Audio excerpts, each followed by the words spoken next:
a better solution, guaranteed. And this is one of the biggest bipartisan issues that we see going through Congress today, which is addressing the cost of prescription drugs. It is such an issue out there, and one of the great examples that we've seen in recent years is insulin, the cost of insulin. Not just for type 1 diabetics like my brother and sister that have been insulin dependent their entire lives, but also those type 2 diabetics that are reliant upon that product too. Largely, we know insulin has not changed in the past century, much at all. It's been around that long.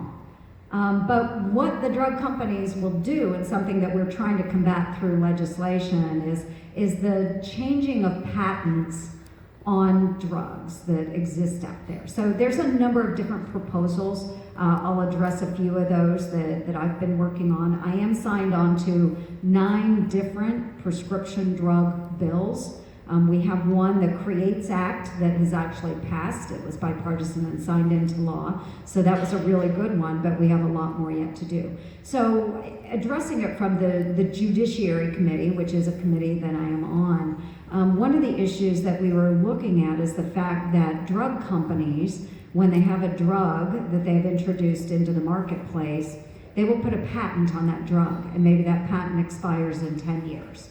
As they get close to the end of that patent registration, they will change their formulary just a little bit, enough that they can slap a new patent on it and prevent generics from being developed and introduced into the market to drive down the cost. So we're combating that, what we call patent layering issue. We're addressing that through legislation. There are also big pharma companies that will actually pay off competitors so they don't develop generics. And so we're working on that issue too. I mean, we've discovered so many issues with the pharmaceutical costs here in the United States. We're all trying to address that through legislation. Senator Grassley has a proposal with Senator Ron Wyden of Oregon, another bipartisan bill. I know, you raise your eyebrows. I know we have odd friendships sometimes in the Senate. And so those two working together have put together a plan that is, it is supported largely with the intent that it would bring down prescription drugs. I see my friends from AARP here. What it would do is cap the out-of-pocket costs for our seniors and close up some of the loopholes that exist in Medicare. And so that's another proposal that I'm working with Senator Grassley on. Mike Crapo also has a prescription drug bill that does a lot of the similar things as the Wyden-Grassley proposal. I'm on that one as well.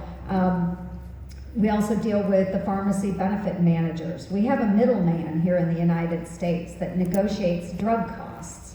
And that's part of the issue that we see out there. There is no transparency in that system. So when they're negotiating between the local pharmacists and what they're delivering to their customers as they come in and what's being negotiated from those pharmaceutical companies, we have no idea how that's being negotiated. We have no idea who's getting the rebates.